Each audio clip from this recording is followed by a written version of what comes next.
চলছে নিহত আব্দুল্লাহ চাচার জানাজা। আর ওইদিকে কিন্তু গ্রামের ভিতরে উড়া ধুরা মানুষ ঢুকতেছে, চতুর এলাকার যত মানুষ আছে সবাই কিন্তু আমাদের কুজারগাঁও গ্রামের ভিতরে ঢুকতেছে শুধুমাত্র আমার নিহত আব্দুল্লাহ চাচারে এক নজর দেখনের লাগিয়া। দর্শক দেখতেছেন, এই হচ্ছে আমার নিহত আব্দুল্লাহ চাচা, যাকে সন্ত্রাসীরা হত্যা করেছে। এই হত্যাকাণ্ডের বিষয় নিয়ে কিন্তু গ্রামের ভিতরে প্রচুর গাড়ি, প্রচুর মানুষ ঢুকতেছে। ঢুকে কিন্তু আমাদের কুজারগাঁও বিহারীপুরের যে মেইন রাস্তা, এই রাস্তার অবস্থা কিন্তু একেবারে খারাপ। ফরিদ চাচা ও জানাজার মধ্যে আইছেন, তো চাচারে সালাম হলাম। চাচা কেমন আছো? ভালো আছো? চাচা হইলা যে বেটা কেমনে আর বালা তাকি দেখোস রাস্তার কি অবস্থা, এই রাস্তা লিয়া মানুষে কতটা কষ্ট করতেছে। এতগুলা মানুষ গ্রামের মাঝে ঢুকছে আর শুধু রাস্তার কারণে কিন্তু মানুষ কষ্ট পাইয়া পাইয়া বাড়ি যাইতেছে। দর্শক দেখতেছেন, আমাদের ফরিদ চাচা কিন্তু সাথের সাথে এই যে রাস্তার মধ্যে কিন্তু রাবিশ ফালাইতেছেন, রাস্তা মোটামুটি ভাবে মেরামত করার চেষ্টা করতেছেন। এই চাচা কিন্তু গাড়ি দেওয়াইয়া, মানুষ দেওয়াইয়া এই রাস্তারে মেরামত করণের লাগিয়া যা যা করা দরকার সবগুলা কিন্তু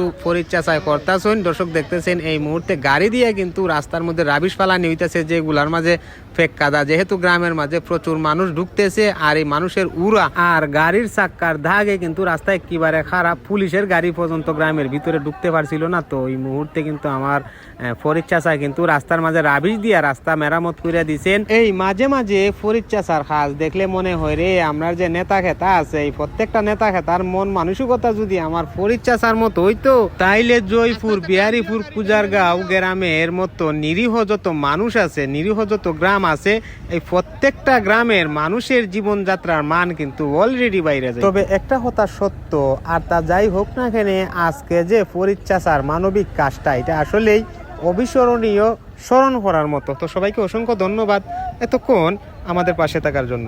আসসালামু আলাইকুম।